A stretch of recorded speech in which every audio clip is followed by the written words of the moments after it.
Jaws, thanks for joining us. Spike, it has been a long week, but also a very interesting one and a fun one. Fun. It's talking ball. Yeah, it is. I wish we could get back to talking ball. I hope everybody shuts up in there for a week or so we can talk about the football team. Rather than that's not going to happen. It's Philadelphia. Yeah, it's unbelievable, Jaws. Let me ask you. If you win, you don't win by enough. You know how it is. Yes, absolutely. The Mike Schmidt quote lives on. 40 years later. The joy of victory and the agony of reading about it the next day. So it is so true. It is so true. I was part of that. Yes. Part of that era. Yes. So let's start on the side of the ball that is functioning better than properly, is excellently, and that is the defense.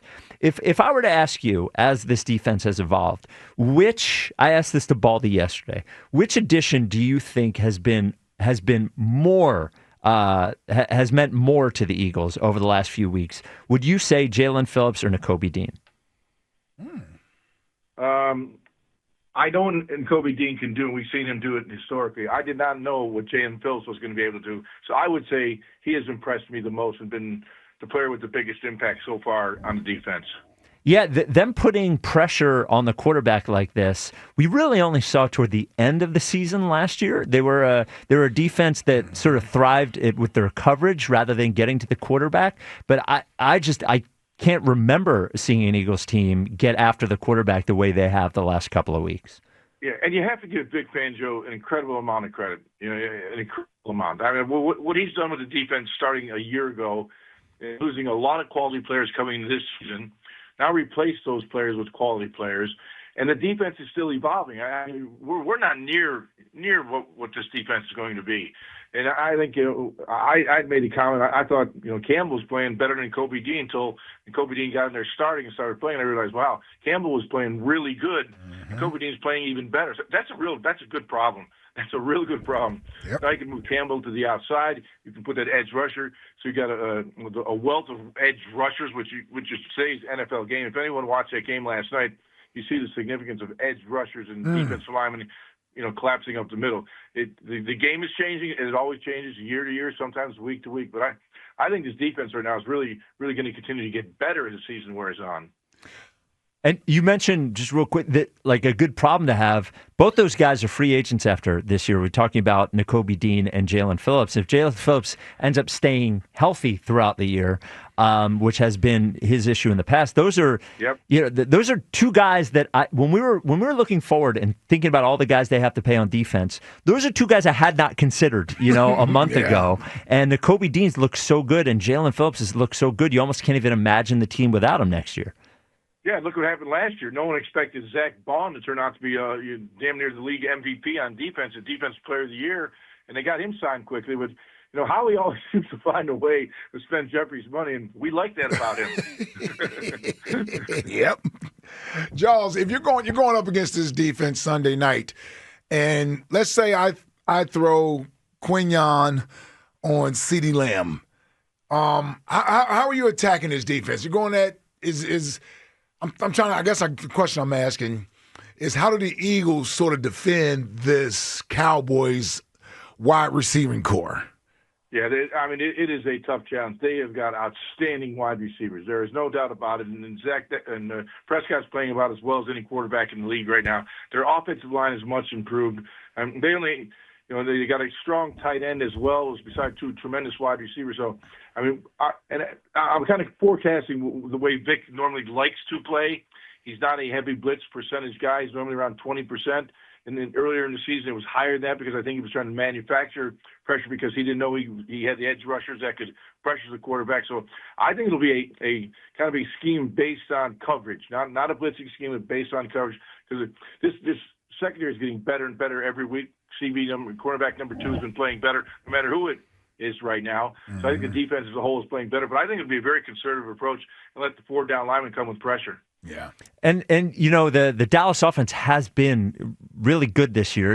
They haven't beaten a lot of great teams, but they were even moving. Now, we didn't have Jaelan Phillips and Nakobe Dean, but before the weather delay in week 1, they were moving the ball against our defense even at that point. Well, earlier week I went back and looked at that game one again, and they should have won the football game.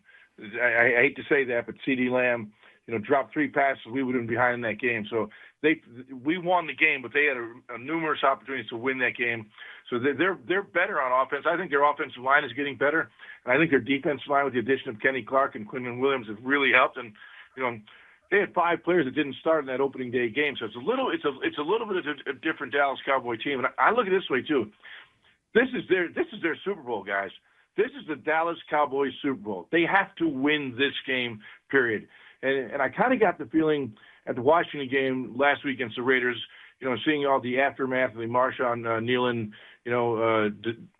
tragedy that took place. Mm-hmm. A lot of times those things bond a football team, and it looked like they were on a mission. It bonded the football team. So seeing Brian Schottenheimer's talk after that game, with the all access that we get right now on television cameras, that team came together. Sometimes you have a tragedy like that happen, and it kind of galvanizes the football team. And it may have done that to the Dallas Cowboys. We'll find out, but I know we're going to get their best shot. We're going to get their best shot on Sunday.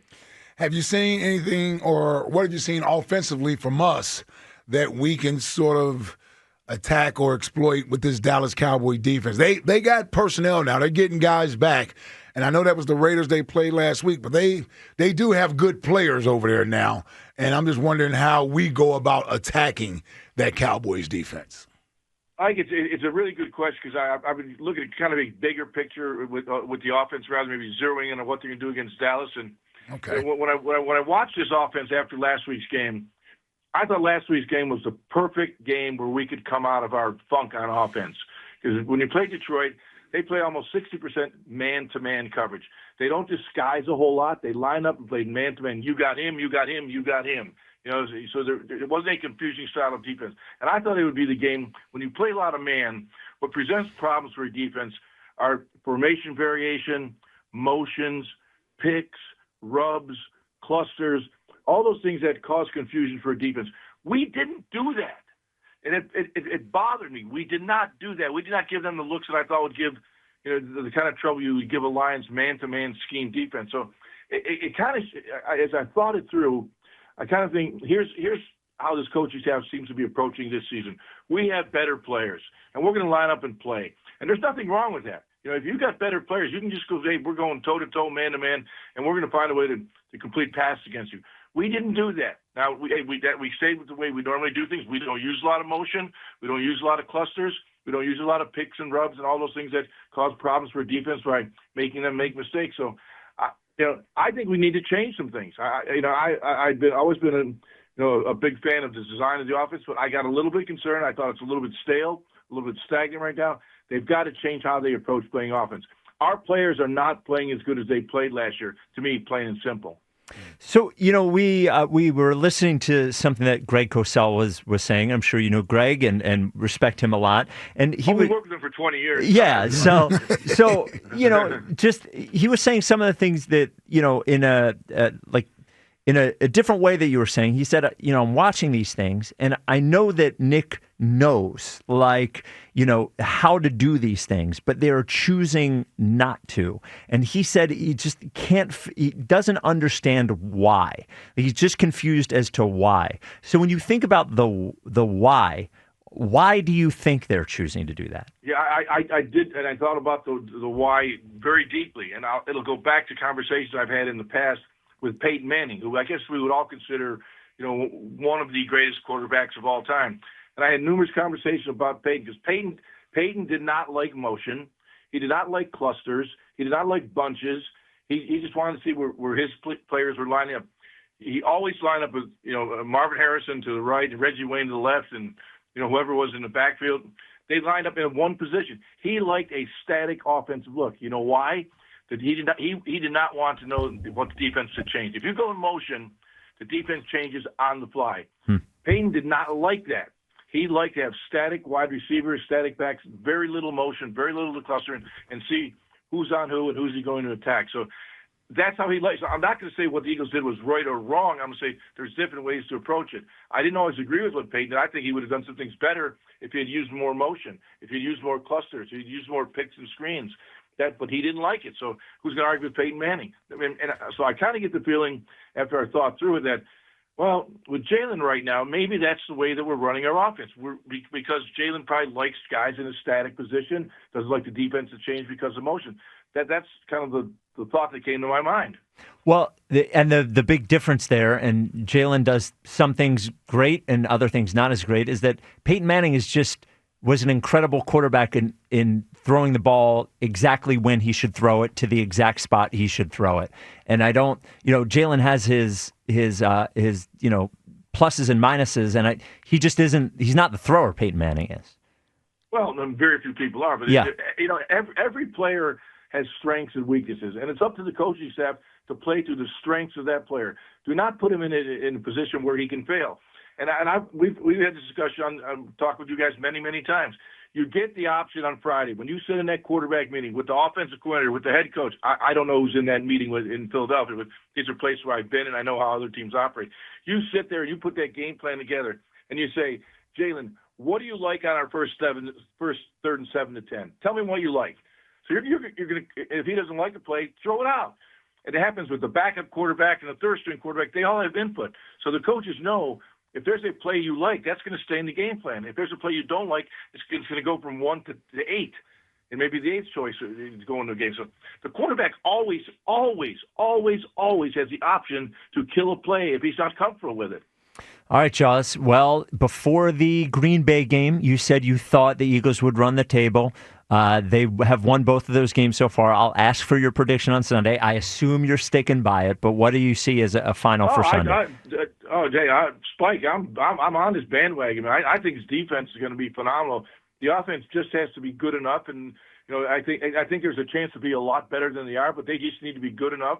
And I think maybe our coordinators and Jaelan himself know that if we don't turn the football over, we're going to be a hard team to beat. And as long as we take care of the football, I think we keep on winning. And I wasn't kidding when I said, hey, I think this team is good enough to run the table, and the defense is only getting better week to week. So I like the Eagles 28-24. Jaws, one final thing with it being Dallas week. Do you have, we've been asking people all day, do you have one specific most hated Dallas Cowboy? Too Tall Jones. There you go. Yeah, Too Tall Jones. When he rushed me, he was too tall for a reason. He was too tall. I didn't see half of my completions when I threw the ball over him. I mean, he was a monster. Too Tall Jones was a nightmare for me. All right, Jaws. Thank you again, brother. And we'll talk to you. We'll talk to you next time. Thank you, Jaws. You guys are the best, man. Thanks. Yep.